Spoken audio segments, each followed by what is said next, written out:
안녕하십니까? 김용일 목사입니다. 오늘은 에스더서 4장을 가지고 죽으면 죽으리이다 결단하고 금식하며 행동하라, 이런 제목으로 하나님 말씀 나누도록 하겠습니다.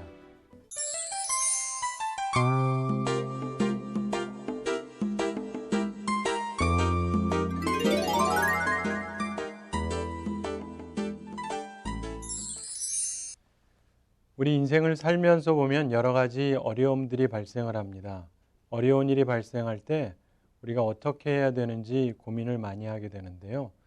특별하게 어려운 일을 맞을 때면 금식 기도를 하는 것이 유익합니다. 우리가 살아가면서 그게 내 개인적인 일이든 또는 가정 일이든 혹은 교회 일이든 국가적인 일이든 큰 일을 맞았을 때 쉽게 해결할 수 없는 경우 우리가 금식을 하면서 하나님 앞에서 간구하면 해결점을 찾게 되는 경우가 많습니다. 그런 기초적인 이해를 하면서 오늘 우리가 하나님의 말씀을 보게 되길 바랍니다. 오늘 내용을 보면은 전제 정치의 문제점이 나오고 있습니다. 피비린내 나는 명이 선포가 됩니다. 한 민족을 다 쓸어버리라는 명령이 나옵니다. 굉장히 문제가 있는 것이죠.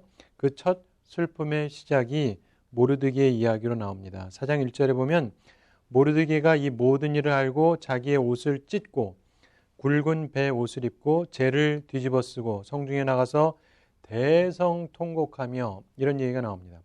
자기 민족을 멸망시켜라, 이런 얘기를 들으니까 그가 대성통곡을 합니다. 그러면서 이것이 전국에 있는 유대인들에게 확산이 됩니다.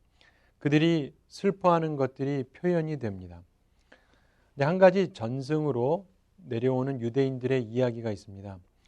바로 이 일 때문에 모르드게가 무거운 마음으로 집으로 가는데, 집으로 가다가 학교에서 오는 3명의 유대인 아이들을 만났다는 거예요. 이건 성경에 있는 얘기는 아니고 전해 내려오는 전승입니다. 그러면서 그날 학교에서 배운 것이 무엇이냐고 물었더니 첫 아이가 그러더랍니다. 갑작스러운 두려움을 무서워하지 말아라. 그에게도 갑작스러운 어려움이 임했잖아요. 둘째 아이가 그러더랍니다. 함께 의논하라. 그래서 모르드게가 이것을 에스더하고 의논하죠. 셋째 아이가 그러더랍니다. 나는 이루었다. 나는 너를 움직이고 너를 구원할 것이다. 하나님의 말씀이죠. 그래서 모르드게가 이렇게 말했다 그럽니다. 하나님께서 어린아이들과 젖먹이들의 입으로부터 힘을 주십니다. 자, 우리 살아가면서 보면 하나님께서 우리들의 삶에 어떤 옆에 있는 사람들을 통해서도 그렇고 귀한 힘이 되는 말씀을 주시기도 합니다. 우리가 중재자에 대해서 좀 생각해 볼 필요가 있습니다. 하만과 에스더가 중재자 같은 모습을 가지고 있죠. 그런데 하만은 자기가 가지고 있는 권세를 가지고 악한 데 사용합니다. 반대로 에스더는 자신의 권세를 선한 일에 사용을 했습니다. 예수 그리스도께서는 우리의 중보자가 되시죠.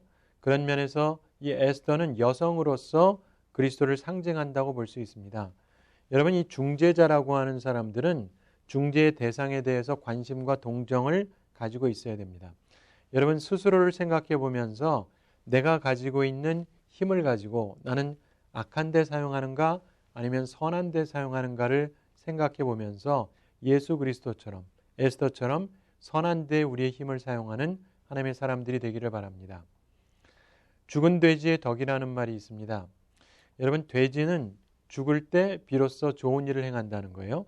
돼지가 살아있을 때 보면 굉장히 불쾌하고 냄새납니다. 그런데 죽으면 맛있는 고기를 제공을 하죠. 하만은 그런 면에서 꼭 돼지 같은 사람이었습니다. 그는 살아있는 것은 도움이 안 되고 죽어야 덕이 되는 사람이었습니다. 그런데 에스더는 반대로 죽으면 죽으리이다, 유명한 말을 했죠. 그런데 그 여인은 살아야 덕이 되는 사람이었습니다. 여러분, 스스로 생각해 보세요. 나는 죽어야 덕이 되는 인간인가 아니면 살아야 덕이 되는 사람인가? 내가 자리를 지켜야 도움이 되는, 덕이 되는 사람이 되려고 우리들이 애쓰면서 살아가게 되기를 바랍니다. 오늘 우리 이 말씀을 통해서 하나님께서 권세를 주신 의도에 대해서 말씀합니다. 의도라고 하는 것은 하나님의 뜻을 얘기하죠. 하나님의 의도, 하나님의 비밀이 있습니다. 여러분, 그 모르드게가 에스더에게 부탁을 합니다. 조서의 초본을 보여줘요. 그러면서 눈으로 보기 전에는 정말 믿기 어려운 얘기니까 이것을 보여줍니다. 그리고 나서 에스더가 답변을 하는데 11절에 보면은 자기가 곤란하다는 얘기를 합니다. 자, 보면은 쉽게 에스더가 그렇게 돕겠다고 나선 것이 아니었습니다. 자, 11절에 보면 왕의 신하들과 왕의 각 지방 백성이 다 알거니와 남녀를 막론하고 부름을 받지 아니하고, 이것은 왕의 부름을 얘기하죠. 왕의 부름을 받지 아니하고 안뜰에 들어가서 왕에게 나가면 오직 죽이는 법이요. 왕이 그자에게 금규를 내밀어야 살 것이라. 이제 내가 부름을 입어 왕에게 나가지 못한 지가 이미 30일이라 하라 하니라. 이런 말을 전하게 합니다. 다시 말해서 에스더가요, 곤란하다 이 이야기를 하는 것입니다. 남편을 한 달 동안 못 봤다는 얘기입니다. 여기서 우리가 기억을 해야 될 것이요, 에스더서 2장이 나오고 지금 4장이니까 이 결혼한 지 얼마 안 된 것처럼 우리는 느끼지만 사실은 그게 아닙니다. 이미 신혼이 아닙니다. 그래서 아마 지금쯤 권태기가 되었다라고 우리가 볼 수 있어요. 근데 하나님의 중요한 섭리가 이루어져야 되는 이때 이 여인이 지금 결혼 생활이 침체기였어요. 그렇기 때문에 왕의 애정이 지금 냉각되어 있는 겁니다. 자기 남편이 더 이상 자기를 향해서 애틋한 눈빛으로 바라보지도 않고 한 달 동안 쳐다보지도 않는 거예요. 그런데 모르드게가 부탁을 하는 겁니다. 자기가 지금 왕에게 말할 수 있는 상황이 아니라고 얘기를 했는데 모르드게가 그래도 다시 거듭해서 부탁을 합니다. 그러면서 네가 왕 후의 위를 얻은 것이 이때를 위함이 아닌지 누가 아느냐, 이런 질문을 합니다. 13절과 14절에 보면은 이 이야기를 생각해 보세요. 모르드게가 그를 시켜 에스더에게 회답하되 너는 왕궁에 있으니 모든 유대인 중에 홀로 목숨을 건지리라 생각하지 말라. 왕궁에 있으니까 너는 살 거다 이렇게 생각하지 말라는 거예요. 그러면서 14절에 이때 내가 만일 잠잠하여 말이 없으면 유다인은 다른 데로 말미암아 노임과 구원을 얻으려니와 너와 내 아버지 집은 멸망하리라. 여러분, 이게 뭡니까? 공갈 협박 아니에요? 부탁이라고 말할 수 있습니까? 자, 보면은 얘기를 하고 있는데 부탁이라고는 하지만 사실은 지금 여기에 위협까지 포함되어 있습니다. 그런데 그러면서 내가 왕후의 자리를 얻은 것이 이때를 위함이 아닌지 누가 알겠느냐, 이런 말을 하게 하는데 우리는 여기서 에스더의 신앙을 살펴봅니다. 여러분, 우리가 다 에스더와 같은 신앙을 갖게 되기를 원하는데 이 여인에게는 중요한 특징이 있었어요. 첫째로 신앙의 영웅이었기 때문에 시험에 잘 들지 않았습니다. 여러분, 믿음의 영웅들은, 믿음의 사람들은요, 시험에 잘 들지 않아요. 에스더가 이 말을 듣고 시험 들지 않습니다. 모르드게가 부드럽게 말하지 않았습니다. 너 홀로 면할 거라고 생각하지 말아라. 그리고 네가 잠잠하면 우리는 다 살겠지만 너와 너의 아버지의 집은 멸망할 거다. 이런 얘기를 여러분 들으시면 어떻게 반응하시겠습니까? 너는 안 도와주면 너 저주받을 거야. 이런 식으로 얘기를 하는데 여러분, 그 말을 들을 때 여러분 기분이 어떠실 것 같으세요? 또 한편으로 생각해 보면 지금 이 문제가 생긴 이유가 뭐냐면 모르드게 때문입니다. 모르드게 때문에 이 일이 발생을 했는데 에스더더러 도우라는 거예요. 안 도우면은 너 저주받을 거라는 얘기를 하는 겁니다. 여러분, 우리가 살면서 보면 교회도 그렇고 가정도 그렇고 사회도 그렇고 문제가 발생을 할 때 많은 경우 사람들은 이게 누구 때문이냐 그러면서 죄인을 찾아요. 이유는 그 사람을 공격하기 위해서 그렇습니다.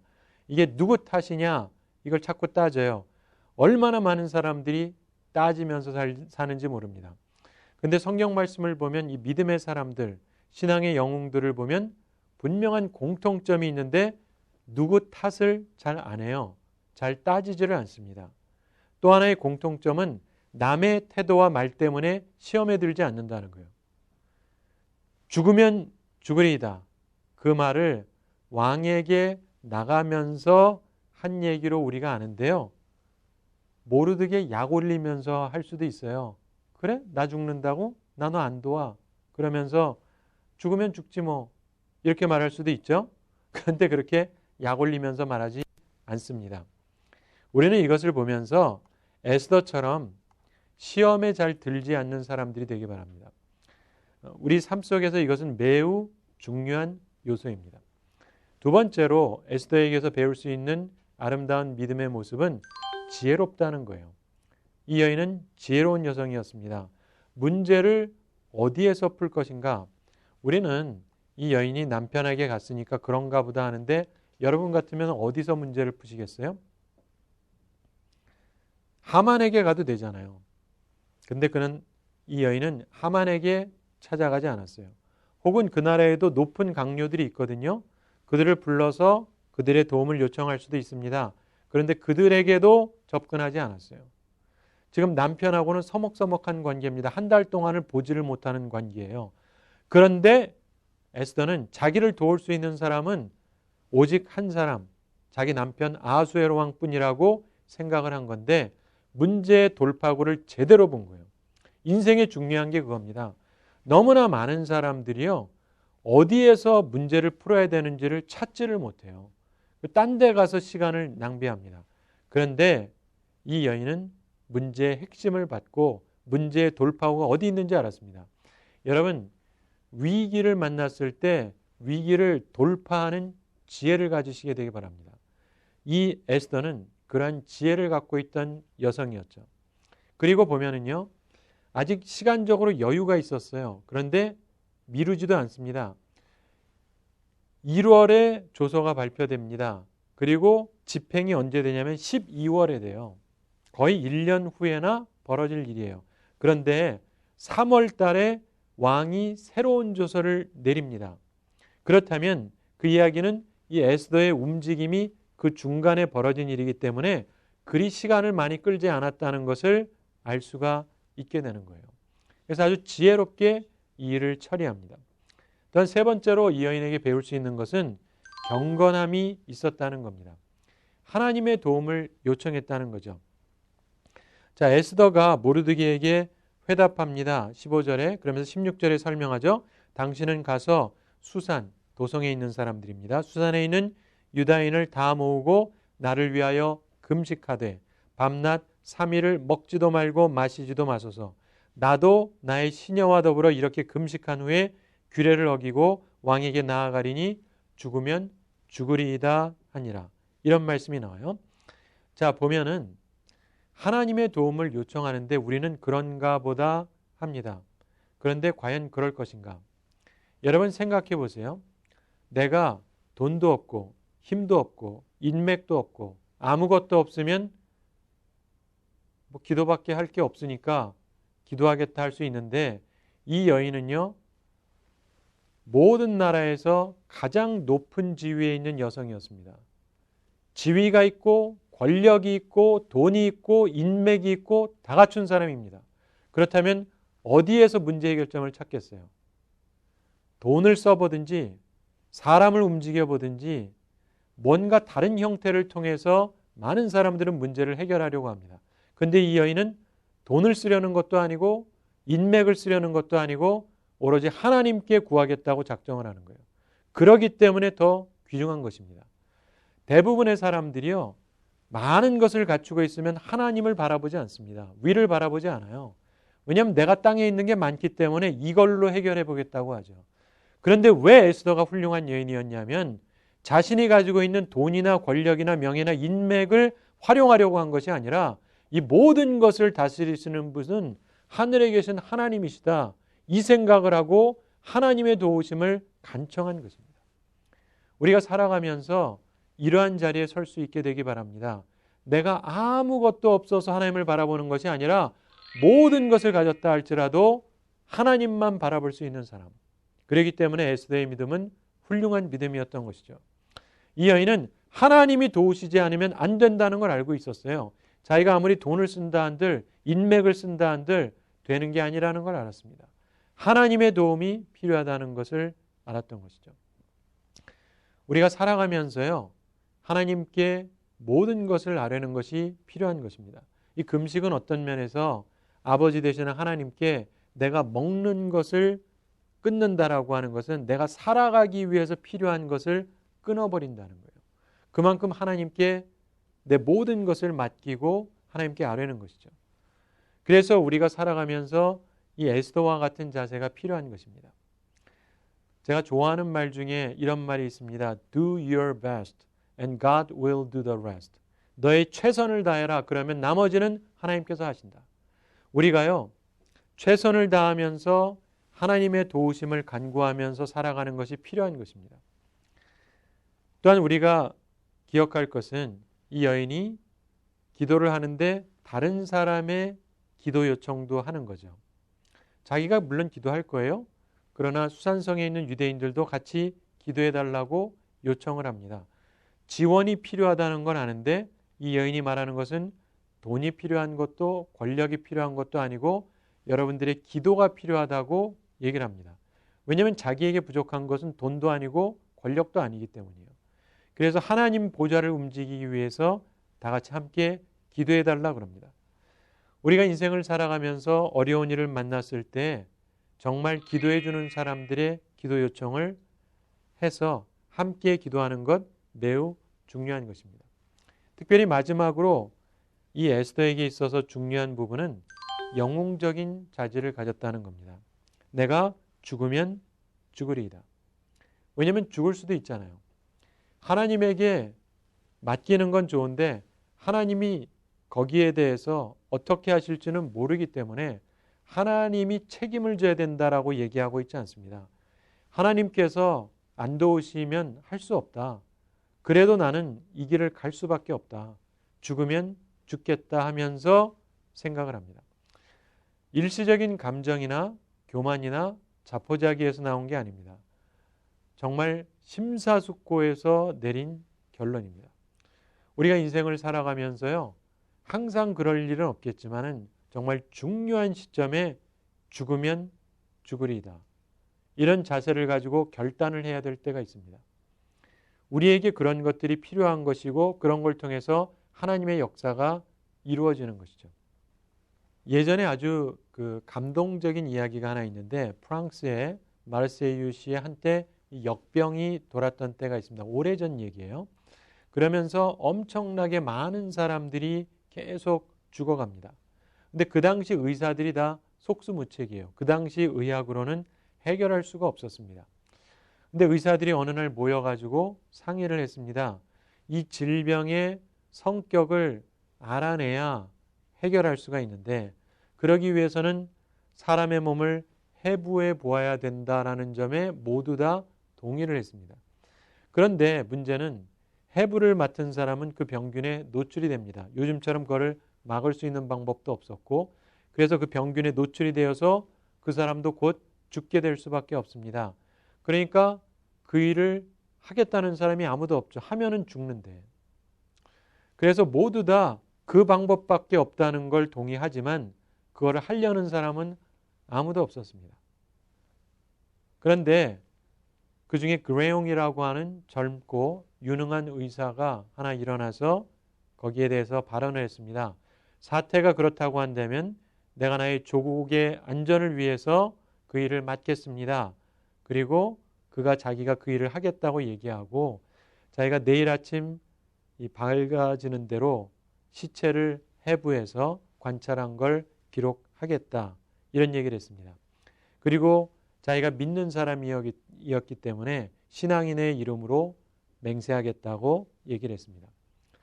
자, 그리고는 그날 밤이 됐습니다. 내일 아침에 이제 해부를 하기로 했고 이제 하룻밤 지나면 내일 중요한 일을 하는데 죽게 되겠죠. 그래서 그날 밤에 유언장을 썼습니다. 어차피 죽을 테니까. 그리고 기도하면서 보냈습니다. 그리고는 그날 밤에 또 한 사람이 전염병으로 죽었어요. 다음 날 이 의사 그레용이 그 방에 들어가서 철저하게 해부하면서 검사했습니다. 그리고 그 방을 나와서 보고서를 기록했어요. 그리고 그 보고서가 병에 옮기지 않도록 하기 위해서 이 종이들을 식초병에다가 잘 담가 놓고 그리고 자기는 다른 곳으로 갔습니다. 그리고 12시간 후에 그가 죽었습니다. 자, 그러면서 그것을 알게 되고 그것을 대처할 방법을 찾게 됐다는 것이죠. 우리에게는요, 인생을 살면서 선을 행할 기회가 오게 마련입니다. 그런데 그 선을 행할 기회가 왔을 때 때로 그것은 잡기 쉬운 건 아닙니다. 내가 희생해야 되는 것이기 때문에. 그런데 그 중요한 때에 우리가 그것을 잡아야 되는 것이죠.